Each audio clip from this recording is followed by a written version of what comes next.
Today, we discuss our hot takes for the upcoming 2025 fantasy and dynasty fantasy football take. We're all going to give you our two hot takes, a hot take, a spicy take, as well as some actual advice based off of this for your fantasy league. Stick around for all that and more.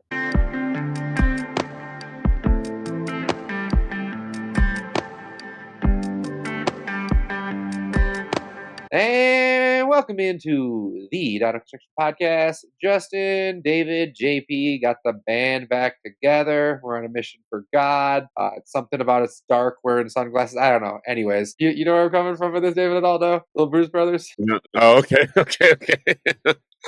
Gotcha.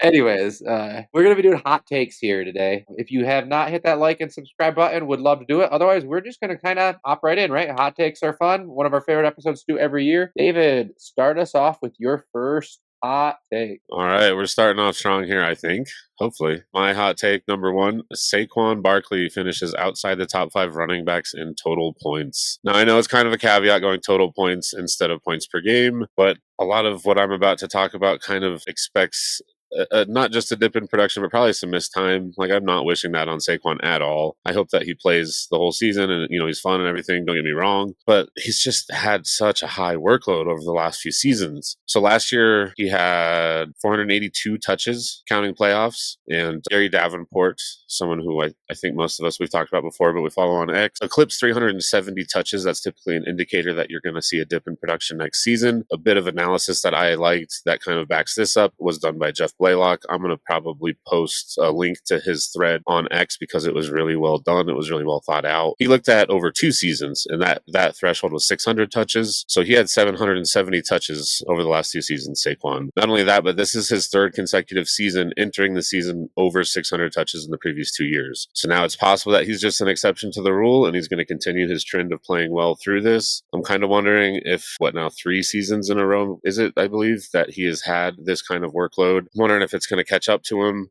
And a side note, this data is descriptive, not predictive, right? So it describes what happened in the past. It's not necessarily good to predict the future, but it's kind of the best framework that we have. Not worth completely ignoring. It's definitely possible. Saquon just keeps being Saquon, right? That's obviously possible. But look, why do we care about this level of touches? The 600 level, about 3/4 see a dip in production. I really recommend reading the thread. I'm not going to be able to tell you everything about it, but read the thread. More importantly, those with over 700 touches, only 2 players of a 21 player sample increased their total points from year 2 to 3, and 5 of the 21 fell by over 160 points. That would have taken Saquon down to running back 24. So I'm just taking other guys at the price. There's other players I see safer in that range.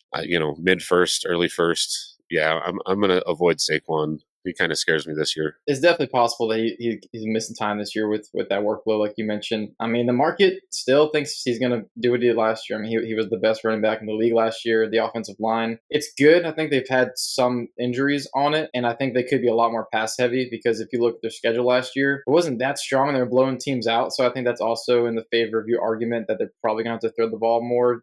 Jalen Hurts is going to have to do more this year. That's why I'm kind of bullish on Devontae Smith and Jalen Hurts this season. So, yeah, I'm pretty scared, and I've not really been I've been trying to avoid him in the spots where I'm lined up to take him at ADP. I'll take him after ADP, but yeah, that risk it's pretty scary. So I'm kind of with you there, although it's still bold. Top 5 is where the market is. I mean, it's top 3. Yeah, especially when we're talking about dynasty ADP. Saquon, incredibly pricey.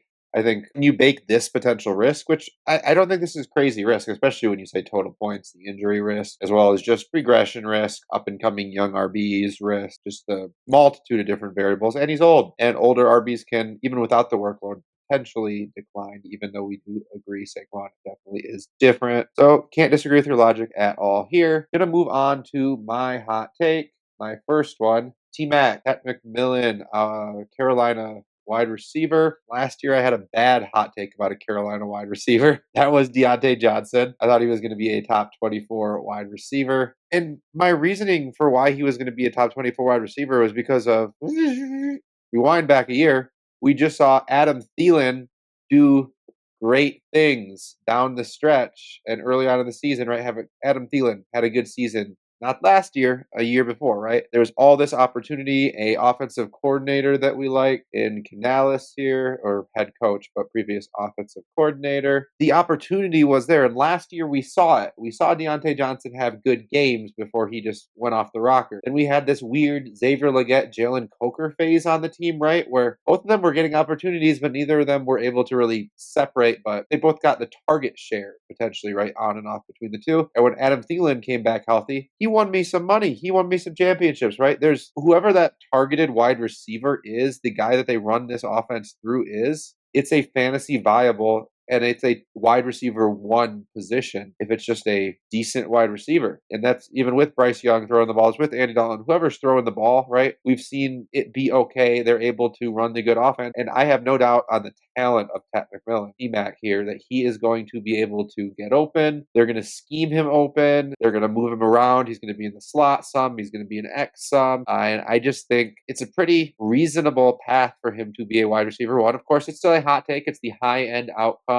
I could go hotter. I discussed going wide receiver 10. I didn't because I'm a coward. And yeah, I mean, of course, you knew I was a coward, David. And that is my first hot take. Rip me apart, guys. Yeah, I mean, there's been a lot of positive reports on Tet McMillan all through camp. They seem to love him there. Obviously, he was a really good prospect, and Bryce Young, he's not afraid to hyper-target his number one guy. I mean, even just last year, yeah, the version of Deontay Johnson we saw last year had a 13 and 14 target game before leaving. So, like you said, we saw with Adam Thielen too. And I do like that Bryce Young, he's one of the few short quarterbacks that isn't afraid to throw it over the middle. I think Tet McMillan's going to have a lot of production across there. So we'll have to see how this offense does. Maybe the ceiling of the offense pulls them back a little bit, but also they probably will have game scripts where they are behind and have to throw the ball too, I suspect. I kind of think this is a solid hot take. Honestly, thought about making Egbuka as rookie wide receiver one of my hot takes, but Tet was the reason I didn't. Just want to play a little game though, so this becomes some sort of actionable advice here. I know you're not drafting him in the top 12 wide receivers. Obviously, this is a hot take, but let's see. On Fantasy Pros, he is wide receiver 27. I'm going to skip some of the junk here. I know you take him over some of these guys. You're going to take him over like Garrett Wilson? Is that too high? I think I might. I don't think Garrett Wilson with Field. What about the veterans like Devontae Adams, T-Mac, Mike Evans? That grouping, they're all 15, 16, 17. So that's where we're jumping up right here. I'm probably not doing it every time over these types of guys, right? Because it's a hot take. It's a high-end outcome. Sure. I'd consider doing it on some teams, especially if I feel really good. Like if we're talking about redraft, I have like my first couple picks lined up where I think I can take the shot on a guy that honestly top 6 isn't out of the range of outcomes for this guy, right? If he just hits the ground running, right? And I also think like top 6 over the back half of the season is also not out of the range of outcomes, right? When it matters most, right, is when rookies hit their stride, right? So when I say top 12, he might start out top 18 and finish top 6 the back half, right, type of thing, as rookies often tend to do. Over those veterans who could fall off for any number of reasons, right? Adams could just fall off just because Stafford re-aggravates his back, right? Like there's Evans, he's old. Chris Godwin comes back and Ibuka's already established. Like there's definitely a path to him outperforming all of those types of guys that you said, but there's also a path for him not to. I probably have him around wide receiver 18-ish. Probably because I think that's in a fair range for he has a very high range of large range of outcomes, right? I don't think total bust is in it. I just don't think that's going to happen. But like, I think it's 36-6, something like that, right? Where he could be a wide receiver 3, he could be a wide receiver 1. He's probably a wide receiver 2 type of situation, you know? Yeah, no, I just wanted to bring up some of these guys because I found that very interesting that he was wide receiver 27. Yeah, just wondering how high you would take him. I know he's someone we're probably going to all have to reach on to get because somebody's going to reach on him in your draft if you don't. Yeah, I some of those ADP surprised me. I think underdog there's a little bit sharper there, and he's closer, like right inside that top 20. So yeah, I think wide receiver 18 is kind of where I'd put him if I just off the top of my head. I think that's a fair range, 18 to 20. But let me go ahead and give my first hot take here, and that is that George Pickens will be a top 15 wide receiver this year. Obviously, CeeDee Lamb is there, and he is phenomenal. But just looking at last year in points per game, you had Jamar Chase was first with T. Higgins being 6th in points per game. Chris Godwin was 2nd, and Mike Evans was 10th. A.J. Brown was 12th, and Devontae Smith was 17th. So it can be done. If you have a good offense, it's better to have the wide receiver 2 than the wide receiver 1 on a lot of teams. So I think that CeeDee Lamb's presence doesn't completely make him his ceiling too capped, at least. Top 15, I went with Justin, tried to tell me to go top 12. And it's a little bit tough because we haven't seen it yet from him really a full breakout. But I really do like the fit with Dak Prescott because Dak is a pretty aggressive thrower. Sometimes he gets roasted for it because he throws some picks because he likes to throw those high difficulty passes, tight windows, contested situations where it's breaking outwards or down the sideline. And that's where I think George Pickens does well. And I think he's going to trust George Pickens because of his catch range is very big and he makes big plays with the ball in the air as well. And I wasn't always the biggest George Pickens fan, but the progress that we saw him make last year with reception perception data, it encouraged me because he was a guy where against man coverage, he was 50th percentile, zone was bad, and press was 71st in 2023. But he improved on all those numbers in 2024. His man went from 50th percentile to 74th. He even bumped up his press. The zone is still not in a great spot, but I think they're just going to have him at X wide receiver a lot, so it's not going to matter as much. And I mean, he's seeing growth. So I mean, it's not out of the question that he takes one more small step. Maybe that is against zone coverage or does another step against man. And I just think that he's obviously guys going to be getting big plays for this team. CeeDee Lamb, he's gonna eat, but I think George Pickens, he could be top 15 even if he doesn't have like 140 targets because of the big playability. And the last thing is I think this offense, it could be really good. I mean, last year was not great, but in 2021, they had the most total touchdowns in the league. 2022, they were third, and 2023, they were fourth. So they were top 5 for 3 years straight before last year with Dak's injury and everything. So I think that this is very possible that they just had to throw the ball a lot because they don't have a super established running back on the ground either. And I just think Dak Prescott's a good quarterback. Questions I want to throw your way, JP. So first thought process here is I'm just going to ask you to tell me, where do you think George Pickens is going to finish out of wide receiver 2? So think T. Higgins, Devontae Adams, Devonta Smith, all of these types of guys that are those 2s on their teams because Pickens is the clear 2 on his team. Do you rank him first, second, third in that type of group of players? I'd probably put him just behind T. Higgins. I could see myself taking Devontae Adams in some scenarios. I think Stafford's injury risk, that's pretty scary as well. Devontae Adams also, I think he is in decline, but still very, very good player. So I think he's kind of close to Devontae Adams in redraft for me because I really do see the path here for George Pickens. Like I said, I still take Higgins over him, but we have seen seasons where Higgins has been in the wide receiver 30s in points per game. So I think he could jump him in the range of outcomes. Question number 2 I have for you, just to make a little dynasty actionable too. Price point of a first round, let's say playoff future first 26, or if you had to move a projected playoff 27th, where you actually feel like it's are you paying that for Pickens, the upside, the still 24-year-old wide receiver, in spite of all of the character concerns, just to get a dynasty point? Character concerns, it does make it a little bit shakier. And like I said, haven't seen that full breakout. I think in some scenarios I would do it, not every time. But I mean, we've talked about with wide receiver tiers that there's not a lot of guys after, the Devontae Smith and Rome Odunze Higgins types that you really feel comfortable paying a first for any of those guys. So he'd probably be right at the top of the list now for me after that sort of player. So I'm getting anything on top back, I'm going to do it. And then I think it's just team dependent if I would do that straight up. Yeah, I mean, I don't have too much to add. I do think Pickens fits well in that offense. I think as long as everyone's healthy, they should put up a lot of points, mostly through the passing game, which should help Pickens out. Top 15 might be a little spicy, but I agree. I wasn't really in on him in the past, and I wouldn't be surprised if I have some on my redraft teams. I've kind of poked around in Dynasty a few times. I can't quite spend a first right now personally, but that's the market, so I haven't acquired him. Which I understand. I just, the off the field stuff concerns me. Dak's health concerns me. There's a few other things, but I do think he's set up for success. If he's going to see success in his career, I think this would be the year that it starts, at least. All right, and time for my spicier take. And I let these guys decide which take was spicier because I don't really care.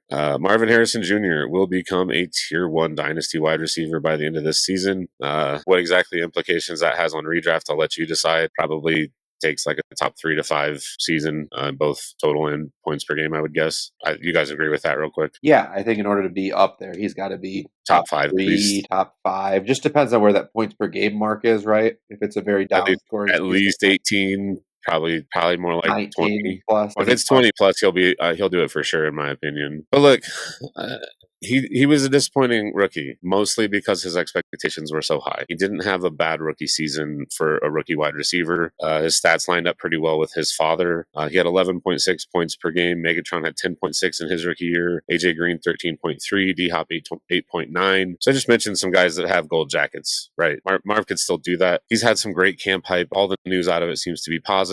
Reports say he's up from 209 to 220, mostly muscle, and it does seem to show. So that's important weight for him with how Arizona likes to deploy him. I think that'll really help him in his role. Also saw this per PFF. Marv has the third easiest fantasy schedule among wide receivers. Now that involves a lot of prediction, obviously. Things change over the course of the season, but going into the year, that's still nice. And like, it was a usage issue, right, last year. It's not necessarily a talent issue. He had some issues here and there, don't get me wrong, but mostly it was a usage issue. Had the highest depth of target of any rookie and the highest rate as an isolated wide receiver. That was from Mina Kimes, but they just made him do the hard stuff immediately. And I think the weight's going to help with that. But also, it seems like they've kind of learned from that from Jacob Gibbs on X. 5 of his 9 routes last week in the preseason were horizontally breaking as opposed to vertically breaking. And he has 1.04 more yards per route run on horizontally breaking routes. So that's an improvement. He also saw 2 of those 9 snaps from the slot. So even just a little bit of slot usage and some easy stuff could really help. And the last point I'm going to make, I just don't think this coaching staff is coaching next year if Marv doesn't have a good season. I think everybody's going to be motivated to get him going. I think they're going to give him some easy stuff, and I think he's made strides in how he's going to improve on the hard stuff. So I'm all in on Marv this year, guys. Yeah, to be honest with you, whoever it is,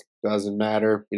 Next year's offensive coordinator vying for a head coaching job very easily could be here. I almost think a pretty mediocre, just another wide receiver 2-ish season for Marv, but a new head coach with an offensive mind. It's not going to move him to tier 1. Don't hear what I'm not saying, but he's back as a round 2 dynasty startup pick going into year 3 if he has a new offensive coordinator that is the Ben Johnson of this year. You know what I'm saying? Like, that alone would move him up to back end of the second consistently, which he's still going there right now in some startup right now. So not a crazy pick. Even just the name is there. The name in and of itself, Marvin Harrison Jr. still means so much. 100% understand what you're coming from. Will be interesting, and I'm definitely hopeful for my Marv shares that he can put it together, as well as for my Kyler shares. Moving on to my spicy take, one that David is not happy about, going from a Buckeye to a Wolverine. JJ McCarthy will be a top 6 QB in fantasy points per game. So I think him as a QB1, I don't even feel like that's that hot of a take. So I had to go up to top 6. I don't know that I'm drafting him as a top 12 quarterback in redraft. Not, but I'm definitely drafting him as my QB2 if I don't like my QB1, because I think he has a decent amount of rushing upside. Just watching his college tape, there are times where he's got burst, he's got wiggle, he's got that little bit of toughness, and fantasy points from a rushing quarterback, definitely broken. And then just the weapons we have here. Obviously, Addison's missing 3 games. It's 3 games. Rookie quarterbacks don't start off that hot anyways. It's fine. Aaron Jones is a great pass-catching option to dump it off to. Hawkinson, Jefferson, and then Addison when he comes back. The weapons are fantastic. Sam Darnold last year was QB9 in both points per game and total points. Sam Darnold is just the offensive brain power of the Minnesota Vikings every year. Does not matter who is here. We can see, I don't even remember, 2 years ago now, he's playing for the Jacksonville Jaguars as the backup quarterback. So I want to say Nick Mullen, something like that. Was that the backup quarterback who was playing? Didn't matter who it was when Cousins was out. They're scoring fantasy points. This offense scores fantasy points, and I think JJ McCarthy has the talent to do it. So that's pretty much my case. A little bit of vibes. Obviously, we have to see what he can do on the pro level, but I think QB1 in the range of outcomes pretty well, and I think this is the highest end out. Yeah, I mean, even if he plays at, let's say, the QB20 best level next year in the NFL, I mean, when you have the weapons, the coach, the ecosystem overall, that can really lift you into being a QB1 and maybe even up to top 6 if he plays, a little bit better than that. So I mean, Sam Darnold, did you say where he finished last year, Justin? QB9 in both total points and points per game. Yeah, so I mean, if he's any better than that, like you said, it's in the range of outcomes for sure. The rushing upside, I think it is there. That was talked about a lot, and I feel like we're probably forgetting about it. But I think he's 100% healthy, and kind of like what we saw from like Dak Prescott early in his career, where you might get 400 rushing yards, 350 or something to really, and that really helps a lot in fantasy more than you think. Yeah, I mean, top 6 is really spicy. He was never a high volume guy in college. I know they kind of need him to be in this offense, but I'm a little concerned. And when we're talking top 6, Lamar, Allen, Burrow, Hurts, Daniels, that's 5 right there. I haven't even gotten out of the elite guys. I mean, I'm not convinced Burrow is going to be a top 5 quarterback again. Okay. He can be, he can't be. It just depends on. I'm just saying, good the job. Highest variance stat, he's a pocket passer quarterback. And I think JJ McCarthy is just going to have an extra 150 to 200 rushing yards and more rushing touchdowns. He probably will. He will outrush Joe Burrow. I agree with that statement. I think that's where it ends. No, look, he's got the ecosystem. You guys are not wrong. I do think it's a little lofty of a guy who's never played a down in the NFL. He's got a coming off a knee injury that cost him his rookie season. I just, man, that's well done on out spicy taking me. I think that was a hotter take than mine, but I don't know. Maybe it wasn't. Either way, I don't know. I can think of like 15 guys I'd rather take than him in redraft. Well, everybody in the comments let us know who had the spiciest take. I'm about to get my last one here, and I think it might be eligible. We'll see. But my last take here is that Travis Hunter will outscore Brian Thomas Jr. Now, it's not drafted that way at all in redraft right now. I mean, Brian Thomas Jr. had one of the best rookie seasons last year. And of course, it was a phenomenal class, but I still think he has a case for the most impressive rookie wide receiver. Malik Neighbors is hard to beat, but you get the point. Now, the whole thing it's scary for Travis Hunter is obviously that he's playing on both sides of the ball, and what is the snap share going to be, right? How many snaps is he going to see on offense? Well, I'm not as worried about it as I think other people are. Because when I look out of the top 20 wide receivers in points per game last year, only 5 of them played 90% or more of the snaps. Now, the number that was thrown out from Liam Cohen was around 80%. I mean, we're not going to hold him to that exactly. Could be 77, could be 82, obviously. But to see that not that many players are really seeing over 90% of snaps really makes me think, okay, 80 is not that bad. And that was only Jamar Chase, Justin Jefferson, Drake London, Devontae Adams, and Malik Neighbors. Like, you're talking elite to near elite players right there. Now, Nico Collins, he never played more than 85% of snaps last year at all. Now, he has some injury things. Puka was the same way. He was the wide receiver 3 in points per game, and he only surpassed 82% of snaps one time all year. Like I said, he had some injuries, but then when he came back healthy, he still never saw over 82% outside of the one game. But obviously we know Brian Thomas Jr., he's proven, but strictly as prospects, I think Hunter was the better prospect for most people. Now, Matt Harmon, he's sky high on him. He ranked him as a better prospect than Malik Neighbors, Drake London, Garrett Wilson. He thought this guy was right in that same tier as Marvin Jamar Chase coming out of college. So, and it makes sense to me when you look at the profile on the website, because he had an above average success rate on every single route on the route tree, clearing the 92nd percentile against zone, man, and press. He's perfectly well rounded too. It's not just that he's a route runner. He had only one drop in his sample there. He had an 82% successful contested target rate, and he went down on first contact on only 36% of his in-space attempts. And he had a lot where he broke multiple tackles. It's just that this guy is a freak. So he has all the tools to be one of those top 5 elite wide receivers in the league. It's just obviously the defensive thing, the risk, we get that. But even if Brian Thomas Jr. ends up being a better talent, like when it's all said and done, or maybe they're close to equivalent, I think that Hunter could be in the better role for fantasy. Now, per PFF, in week 1 of the preseason, Travis Hunter was in the slot on 62.5% of his snaps. And why that gets me so excited is because of both the combination of Liam Cohen's history and Trevor Lawrence. Since 2022, Trevor Lawrence has had the second highest target rate to the slot at 36.3%.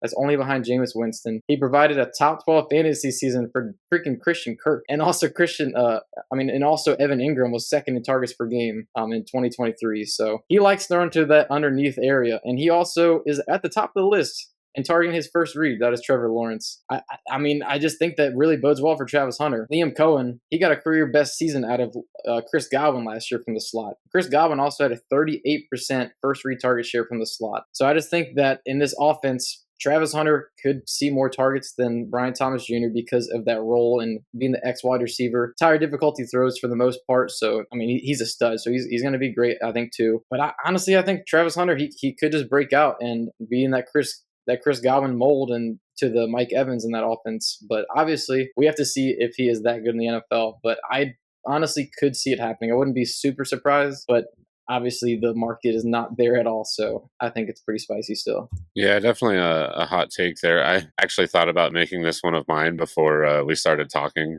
I did land on others, but JP posted in the chat, I think I'm going to do Hunter for a hot take. So I just, Hunter over BTJ, question mark? Because I thought about it too. And it makes sense. There's a lot of reasoning behind it. Obviously, we're taking BTJ higher in redraft. You have to take him higher. The market says so. I get all that, but I wouldn't be shocked. I do think it's very possible Hunter out targets BTJ, but I think BTJ will be more efficient on a per target basis. Hunter may be more efficient on a per route basis just because when Hunter's out there on offense, they're going to try to utilize him a little more just because he's not going to play quite as many snaps you would expect. Maybe not. we'll figure that out. But I just wanted to push back a little bit on your inconsistencies here. So by the transitive property, you prefer George Pickens to BTJ, right? Because you said George Pickens was the number 2 second receiver, and you just said Hunter over BTJ. Got him. Hey, that's not what the market says. He's the wide receiver too. That's Travis Hunter, and I was not thinking about him. But I know. I thought of it while you were talking. I was like, oh, if he doesn't say anything, I got to get him. Yeah, I think this is definitely an interesting one.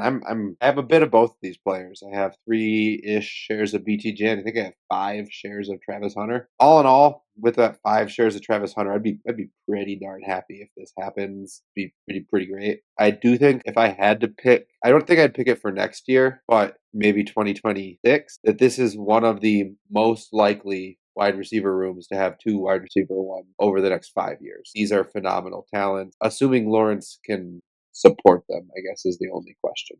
I was going to say the last thing I'll say on this is more about Lawrence. Either he's being severely undervalued in redraft, or one of these guys or both are going to disappoint at ADP, because if he can support these 2, he's going to have a big year. Yeah, and there is definitely that bit. I don't have any numbers in front of me, but I do remember that a lot of BTJ's best games or at the end of the season came with Mac Jones, right? And I don't have any numbers to support that right now because it wasn't my take. I didn't prep that up, but we'll see. We'll definitely see. I hope that this take doesn't come true with wide receiver 17 and wide receiver 20. That would be disappointing, although technically correct. The best kind. All right. Well, thank you for joining us for another episode of the Dyno Construction Podcast. Hot takes are fun, so we hope it was as fun for you as it was for us. Please remember to like and subscribe wherever you listen or view. Let us know what you thought about our takes in the comments below. And from all of us here at the Dyno Construction Podcast, until next time.